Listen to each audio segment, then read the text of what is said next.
Good afternoon, everybody. This is Blind Justice. I just want to go ahead and give thanks to all my subs and everybody that watched my videos and my live streams yesterday. I want to go ahead and thank some of the participants that were there with me, live streaming. Got to give it up to James, the big heavy set guy. He's a photographer here in San Diego. Got to give it up to Randy, another local. They were invaluable, both of them, with showing us places where we can go ahead and do our First Amendment audits. Got to give it up to Womps. Womps, you're the coolest dude I've ever met. Finally got to see what you look like without your face mask. And your son, cool dude as well. Got to go ahead and give it up to Mrs. TTS. She's the backbone of this operation. If it wasn't for her, wouldn't have Richard out there with us. Thank you, Richard, for helping me to stand on my own and get the confidence to go out and do these audits. There were a couple times, like, San Diego Airport, where I was a little iffy. And especially when we went to do Miramar last night. That was an oh shit pucker situation. We basically started off going to the City Hall in Coronado. Obviously, it was a weekend and it was closed. But by the bike traffic and people jogging and so forth, they weren't used to seeing a bunch of people out there with cameras.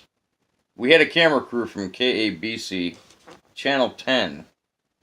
And subsequently, when the story broke and it went online, it was one of the biggest, most viewed stories last night on the internet. So, hopefully, with the video that we'd shot and the interviews that we did, hopefully we can go ahead and have the Coronado City Council go ahead and relook and maybe re-clarify their position on this no smoking ban.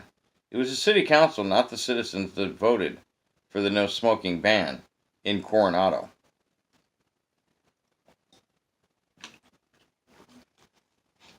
After we went to City Hall, we went to the post office. The post office in Coronado, that was a great audit. Not too many people. There was one lady, some snowflake, that came out there and said she wasn't comfortable with us recording her. And, I tried to ask her, well, when you go in the post office, there's like 30, 40 cameras. And, it's an over-exaggeration, obviously, but there's cameras in the post office. And she doesn't feel uncomfortable. And she's like, well, that's a business. You guys are just doing it for yourselves. Whatever. She said to Womps, when he had his mask on, she's like, well, you look like you're about to kill someone. I can't adequately tell you how I was feeling other than to hear that comment and just think, wow, this is completely fucking ridiculous. This woman is going to go ahead and tell someone who's wearing a mask that she thinks they're about to commit mass murder or kill someone. I'm like, okay. And then after the post office, we went to the Coronado police station. Obviously, it was closed. Coronado's a small town, small community, and it's on an island all unto itself. We didn't get any contact. The reason I didn't walk around behind the PD is because there's nothing going on in the front. It would have been pretty much the same. We got all the news footage we needed to on the front. That's when the news crew pretty much took off. They went their way, we went ours. We had a big lunch. Thank you, Mr. and Mrs. TTS, for lunch. It was awesome. Good company and good food. It can't be replicated. And then after we went and did that, we went to San Diego and we did the Church of Scientology. That's where I pretty much lost everything because I got my ass beat up walking around.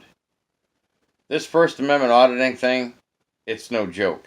You need to get exercise. I'm a heavy vapor.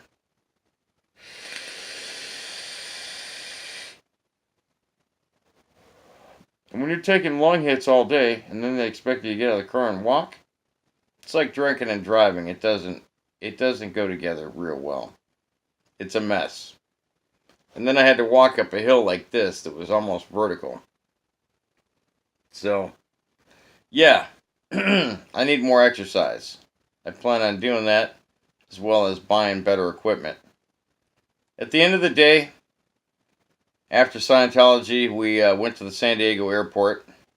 That was different. We got in there and they tried telling us we couldn't film. TTS, time to stand, was telling them, oh, cite the law, cite the law. They couldn't. He's like, you might want to look it up. We had the TSA lady following us. I don't have a lot of that footage. I may have gotten some on my GoPro that I need to load up on the computer.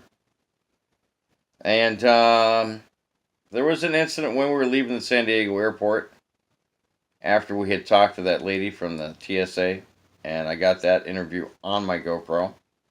It's a good interview. I need to upload it here to the channel.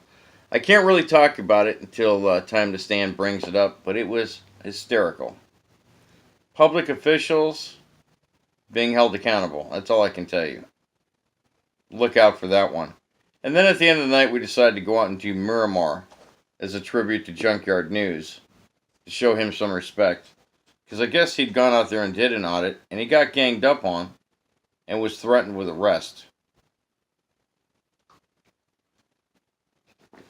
I don't know the full story on it. Only heard bits and pieces. So we went out there and we did the silent treatment. And James, the photographer, pretty much gave one of the security forces personnel the idiot card. It says on the card, the idiot card.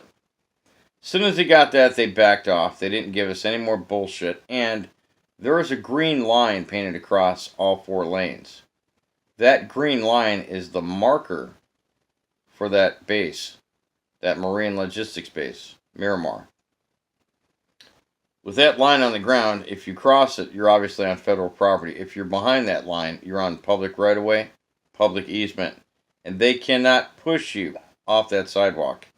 You notice when we went and did that the black sergeant tried to push us back, and we all stayed silent in honor of silent citizen, silent treatment. And then he got the idiot card, and then they pretty much backed off. They didn't want to play the game anymore because they were looking stupid on camera. I guess that was by design, and it worked out well. It was great. And you know what? I just want to thank all my viewers and my subs. I'm growing my channel. Obviously, I got a long way to go, but it was a good start. I really appreciate everybody's love and support. And I will make better videos. It's going to be a long time before I'm actually out on my own. If I'm going to audit, I prefer to audit with someone else that has a little bit more knowledge and is a little bit more fluent within the laws. I'll get there eventually. But it's always good to audit with 2 people rather than 1 person. This way you have different angles. 1 person can live stream, 1 person can be on the phone. Or both people can live stream. You know, there's no wrong way to do an audit. And I've heard a lot of things in the last week on how you should do an audit properly. And I don't believe there's any wrong way to do it. You go with your instinct and you do the best job that you can. You're going to have trolls and naysayers, and they're going to just go ahead and disrupt. All I ask is when you're on my channel, you're respectful to me and to the other viewers. If you're trolling, you're going to get banned and booted. With that being said, everyone, thank you so much for your love and support. This is Blind Justice, telling you all to have a great day.